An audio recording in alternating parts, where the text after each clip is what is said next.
سبع حلوه ايه، وفي المساحه الفاضيه لحسام، هل هيجيب حاجه حسام؟ هل هيجيب حاجه؟ واحرز.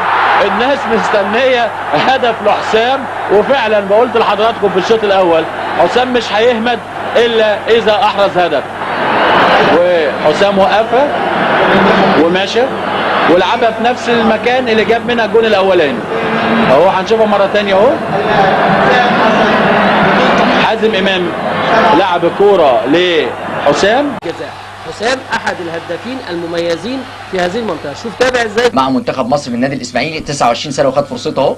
وادي لعبه من سيد عبد الحفيظ الى طارق السعيد ناحيه الشمال لعبد الستار صبري. ايه وحسام يا ولد يا ولد، وحسام جول. ولسه بقول لحضراتكم من نجوم مصر الكبار و148 مباراه دوليه، وهو بيسجل الهدف رقم 78 لي. الهدف ده هو الهدف الدولي رقم 78 لحسام حسن، ورايح للميكروفون اللي جوه الملعب بعد بوشكاش المجري 83 هدف، ثم حسام حسن ادي هدف رقم 78. بيتفوق كده حسام حسن. عملها بالعرض وحسام هوبا،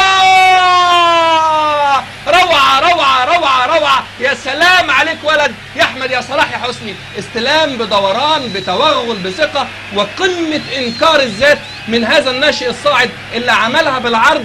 وحسام حسن القناص الموهوب جديده للا، وهو هداف كاس الامم الاخيره. شوف التوقيت، شوف المهاره، شوف مواليد مناطق الجزاء. بص اي حد غيره بهذه السن المبكره وقله الخبره. عرض حسين الدوليه السابقه اللي فاز بيها منتخب ايران، وادي حسام حسن هوبا جوه الجول، هوبا هوبا جوه الجول. حسام حسن الصقر الذهبي لمنتخبنا الوطني يحرز اول اهداف اللقاء ويحرز اول هدف في الدوره الوديه الدوليه والمقامه بطهران. حسام حسن نجم منتخبنا الوطني وهداف منتخبنا الوطني، واول هدف في اللقاء من متابعه جيده جدا وترقيصه وبمهاره عاليه جدا. عدى من بروموندو بيحطها من فوقه، حلوه حلوه حلوه. والهدف الاول